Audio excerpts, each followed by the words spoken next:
Tonight, you will heat something over a flame without thinking twice about it. You will not consider it strange. You will not consider it a miracle. But for most of human history, this simple act did not exist, and when it finally did, it rewired your entire body.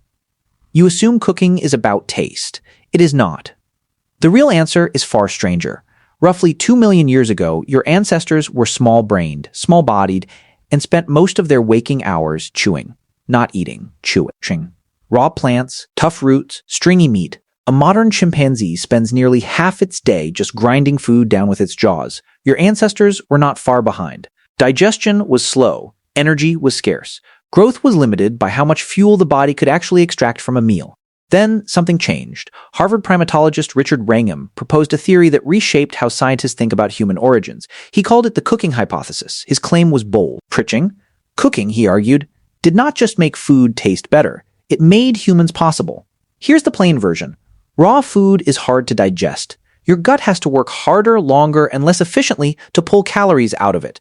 Cooking breaks down tough plant fibers and denatures proteins in meat, essentially pre-digesting food before it even reaches your stomach. Less energy spent digesting means more energy left over. Left over for what? For growing a bigger. Pritching your brain right now burns roughly 20% of your body's total energy.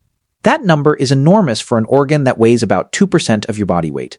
No other primate spends that much. Something had to pay for it. Wrangham's theory suggests cooking was the payment plan, but theories need evidence, so researchers went looking. In 2016, Harvard biologist Rachel Carmody ran a revealing experiment. Pritching. She fed mice identical foods, some raw, some cooked, then measured how much energy each group extracted and how much weight they gained. The cooked food mice consistently absorbed more calories and gained more weight from the exact same ingredients. Same food, different outcome. Cooking itself was doing the work, not the ingredients. Around the same period, archaeologist Karen Hardy examined something almost nobody had thought to study closely. Starch. Pritching. She found microscopic starch granules trapped in the dental plaque of ancient human teeth, some dating back tens of thousands of years, showing signs of heat damage consistent with cooking. Her work suggested that cooked starches, not just cooked meat, played a major role in fueling brain growth. The story was not only about fire and flesh, it was also about roots, tubers, and grains softened by heat into something the body could finally use. Put these pieces together, and a picture emerges. Pritching. Fire did not just keep your ancestors warm, it did not just scare off predators at night, it converted food into a denser, faster source of energy. And bodies that could access that energy more efficiently had an advantage over generations. That advantage compounded. Think about what your body looks like compared to a chimpanzee's smaller teeth, smaller jaw muscles, a shorter digestive tract, a stomach that is proportionally weaker than expected for a primate its size. Pritching. None of this makes sense if you were still eating raw food exclusively. Your entire digestive system appears built around the assumption that food arrives already partially broken down, built around fire. But when exactly did this begin? That question turns out to be harder to answer than you might expect. Evidence of controlled fire use is scattered and stubborn. Pritching. At a site called Wonderwork Cave in South Africa, researchers found burned bone fragments and ash dating back roughly 1 million years, among the oldest solid evidence of fire use by early humans. Older claims exist stretching back closer to 1.7 or even 2 million years, tied to changes in tooth size and skull shape that Wrangham's theory would predict. But ash does not preserve well.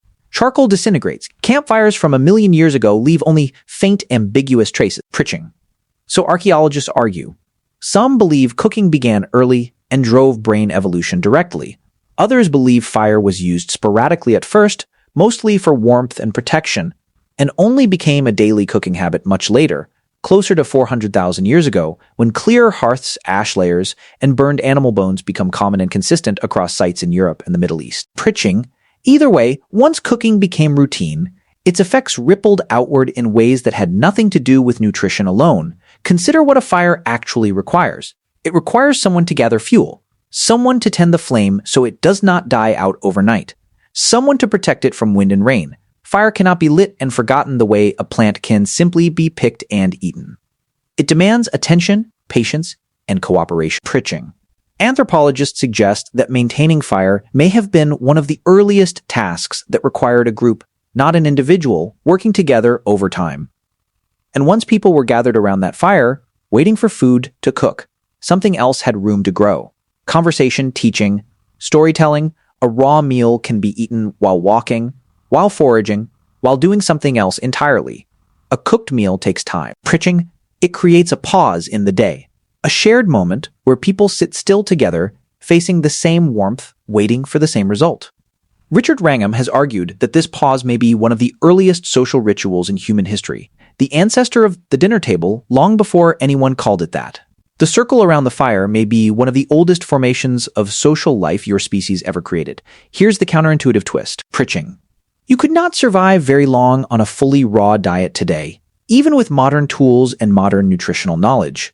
Studies on long-term raw food communities have found lower body weight, disrupted menstrual cycles in women, and reduced energy levels, even when people ate as much raw food as they wanted, as often as they wanted.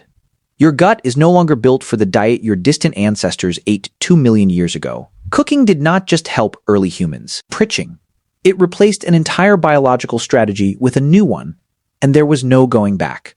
This raises an uncomfortable question. If cooking made your species what it is, does that mean your body has become dependent on something it once lived without? In a sense, yes. Your smaller jaw, your weaker digestive enzymes, your shorter intestines, all of it assumes food will arrive already transformed by heat. Pritching. Take fire away completely permanently, and modern humans would struggle in ways our raw food ancestors never did. So why does any of this matter to you, sitting here, scrolling through a video about it? Because every time you microwave leftovers, boil pasta, or roast vegetables, you're performing an act that quite literally built the brain doing the thinking right now. The energy surplus that cooking created millions of years ago did not just make bigger brains possible. Pritching, it gave those brains room to do something else with their time. Time not spent chewing became time spent socializing, teaching, planning, imagining. Some researchers argue this freed up time and energy helped set the stage for language, cooperation, and eventually culture itself. There's something almost dizzying about that, the instinct to gather around a fire, to share a meal, to sit together while food cooks slowly, is not a modern comfort. It is one of the oldest behaviors your species has. Pritching, long before agriculture, long before writing, long before cities, there was heat, food, and people sitting close enough to share both. Think about how many of your own rituals still echo this. A family dinner at the end of a long day. Friends gathered around a barbecue. The strange comfort of a kitchen filled with the smell of something cooking. None of these feel ancient. They feel ordinary, even mundane. But the pattern underneath them, gathering, waiting, sharing warmth and food together, stretches back further than language itself. Your ancestors did not invent cooking because they wanted to be comfortable. They stumbled into a biological shortcut that changed what a human body and a human brain could become. It is easy to imagine fire as just a tool. It was closer to a catalyst, the kind of small change that quietly rewrites everything downstream of it. And the rewriting did not stop with biology. It shaped how your ancestors organized their time, their relationships, even their sense of safety. A fire at night kept predators away, yes, but it also kept people together, awake, talking in a way that daylight foraging never required. Pritching.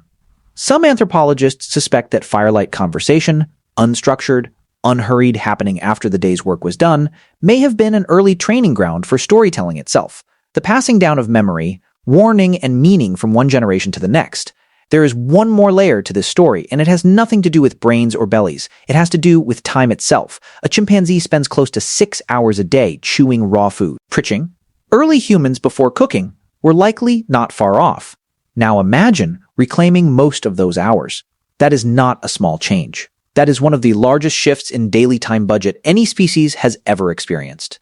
Suddenly, there were hours available for things chewing never allowed, making tools, traveling further, watching, learning, teaching a child how to do something with their hands. Pritching. Richard Wrangham has pointed out that this shift in time may be just as important as the shift in calories. A brain needs fuel to grow, yes, but it also needs time and opportunity to actually use that extra capacity. Cooking appears to have delivered both at once. There's also a colder, more practical explanation running alongside all of this. Cooked food is simply safer. Heat kills bacteria and parasites that raw meat and unwashed roots often carry. Pritching, long before anyone understood microbiology, cooking was quietly reducing the number of ways a meal could kill the person eating it. Fewer illnesses, fewer infections, more energy spent growing instead of fighting off disease. This is not a dramatic detail, but it may have mattered just as much as the extra calories.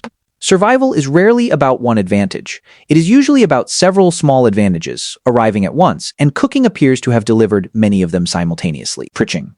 Now step back and consider how strange this timeline actually is. Roughly 2 million years since the earliest hints of fire use. Only around 12,000 years since agriculture began. A few hundred years since industrial food processing.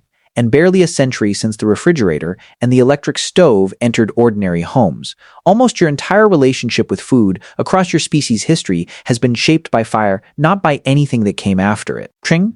Everything else, farming, packaging, delivery apps, is a thin, recent layer sitting on top of something ancient. This is part of why food carries so much emotional weight even today. It is why a shared meal still feels different from eating alone. It is why the smell of something cooking can pull a memory out of you before you even notice it happening. None of that is coincidence, it is residue. The echo of millions of years spent gathering around the same source of heat, waiting for the same transformation together. So the next time you wait for water to boil or watch something sizzle in a pan, remember what is actually happening. You're not just making dinner, you're repeating the exact process that gave you the brain capable of wondering about it in the first place. And that switch you flipped without thinking twice. It was never really about the flame at all.